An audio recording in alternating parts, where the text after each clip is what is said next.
ដេចធិបតីយករឿងកងទ័ពថៃឈ្លានពានកម្ពុជាទៅប្រាប់ប្រធានាធិបតីបារាំងនិងជំហរកម្ពុជាមិនចង់ឲ្យមានសង្គ្រាមនិងប្តឹងទៅ ICJ បន្តធ្វើជាមិត្តល្អជាមួយថៃ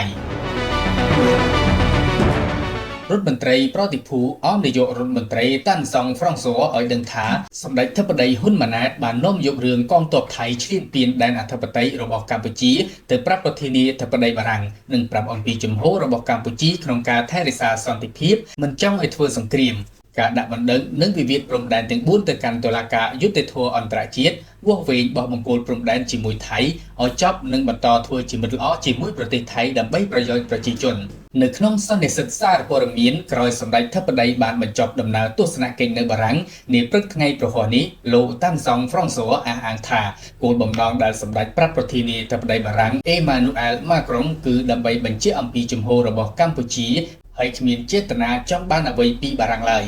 លោកតាន់សុងហ្វ្រង់សួរប្រាប់អ្នកសារព័ត៌មានដូចនេះជាការពិតសម្ដេចធិបតីបានលើកឡើងពីរឿងរ៉ាវបច្ចុប្បន្នរវាងកម្ពុជាថៃប៉ុន្តែខ្ញុំសូមគូសបញ្ជាក់យ៉ាងទទូចប្រាប់ថាសម្ដេចមហាបវរធិបតីលើកឡើងពីបញ្ហាកម្ពុជាថៃនៅចំពោះមុខប្រធានាធិបតីបារាំងម៉ាក្រុងគឺដើម្បីបញ្ជាក់ពីគោលជំហររបស់ប្រទេសកម្ពុជាតែប៉ុណ្ណោះគ្មានឡើយគោលដៅផ្សេងជាការឆ្លើយតបប្រធានាធិបតីបារាំងលោកម៉ាក្រុងបានបញ្ជាក់កាន់សម្ដេចធិបតីនាយករដ្ឋមន្ត្រីកម្ពុជាថាបារាំងអាចជួយសម្របសម្រួលតាមរយៈឯកសារចាំបាច់ដល់ភាគីកម្ពុជាផងនិងភាគីថៃផងក្នុងករណីចាំបាច់នេះបើតាមការអះអាងរបស់លោករដ្ឋមន្ត្រីប្រតិភូអមនាយករដ្ឋមន្ត្រីតាន់សុងហ្វ្រង់សួរគួរឲ្យដឹងថាមុនប្រាប់ប្រធានាធិបតីបារាំងសម្ដេចធិបតីហ៊ុនម៉ាណែតកាលពីថ្ងៃទី6ខែមិថុនាក៏បានទូរស័ព្ទទៅប្រាប់នាយករដ្ឋមន្ត្រីម៉ាឡេស៊ីដែលជាប្រធានអាស៊ានសម្រាប់ឆ្នាំ2025នេះអំពីជំហររបស់កម្ពុជាក្នុងការដោះស្រាយវិវាទព្រំដែនជាមួយប្រទេសថៃផងដែរសូមរំលឹកម្ដងទៀតថា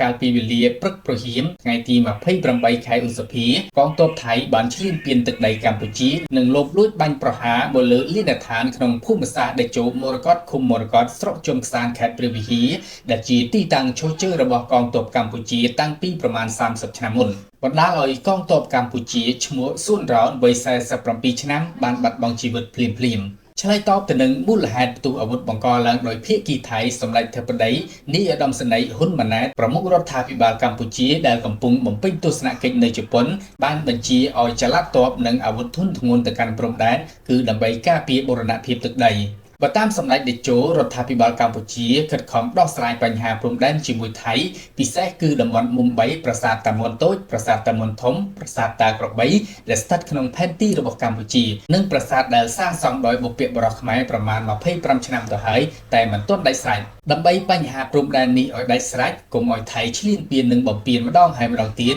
រដ្ឋាភិបាលកម្ពុជាដោយមានការគ្រប់គ្រងពីអង្គសមាជព្រឹទ្ធសភារដ្ឋសភាសម្រាប់យកវេទិកាទាំង4នេះប្តឹងទៅកាន់តុលាការយុត្តិធម៌អន្តរជាតិ ICJ ឲ្យតុលាការនៅទីក្រុងឡាអេជួយកាត់ក្តីបញ្ហាព្រំដែននេះប្រកបទៅដោយយុត្តិធម៌មិនលំអៀងនិងមានភាពយូរអង្វែងប៉ុន្តែរដ្ឋាភិបាលថៃវិញឆ្លើយតបថាខ្លួនមិនមានការប្តឹងផ្តល់ទៅតុលាការយុត្តិធម៌ទេសូមត្រឹមការចរចារកដំណោះស្រាយព្រំដែនជាមួយកម្ពុជាជាលក្ខណៈទ្វេភាគីដោយទាមទារឲ្យរដ្ឋាភិបាលកម្ពុជាដាក់វិវាទព្រំដែនទាំង4នៅក្នុងកិច្ចប្រជុំគណៈកម្មការព្រំដែនចម្រុះ JBC ដែលប្រជុំនៅថ្ងៃទី14ខែមិថុនាជាមួយនឹងការគម្រាមថាបើកម្ពុជាមិនដាក់វិវាទទាំង4ចូលក្នុងកិច្ចប្រជុំ JBC នឹងកាត់ផ្តាច់ចរន្តអគ្គិសនីព្រំដែនជាមួយកម្ពុជានិងដោះស្រាយតាមគណៈកម្មការព្រំដែនទូទៅ GBC ប៉ុន្តែអ្នកនាំពាក្យក្រសួងការបរទេសកម្ពុជាលោកជុំសុនទេរីឆ្លើយតបវិញថាវិធីនេះមិនអាចធ្វើឲ្យកម្ពុជាប្រែជំហរក្នុងការដោះស្រាយបញ្ហាព្រំដែនជាមួយថៃនិងរបៀបវារៈកិច្ចប្រជុំ JBC ខាងមុខបានឡើយនៅថ្ងៃទី6ខែមិថុនាសម្ដេចធិបតីនាយករដ្ឋមន្ត្រីហ៊ុនម៉ាណែតបង្កើតគណៈកម្មការរៀបចំឯកសារដើម្បីប្តឹងទៅតុលាការយុត្តិធម៌អន្តរជាតិករណីតំបន់មុំបីប្រាសាទតាមុនធំប្រាសាទតាមុនតូចនិងប្រាសាទតាក្របីដោយមានប្រមុខការទូតកម្ពុជាលោកប្រាក់សុខុនជាប្រធានឧបនាយករដ្ឋមន្ត្រី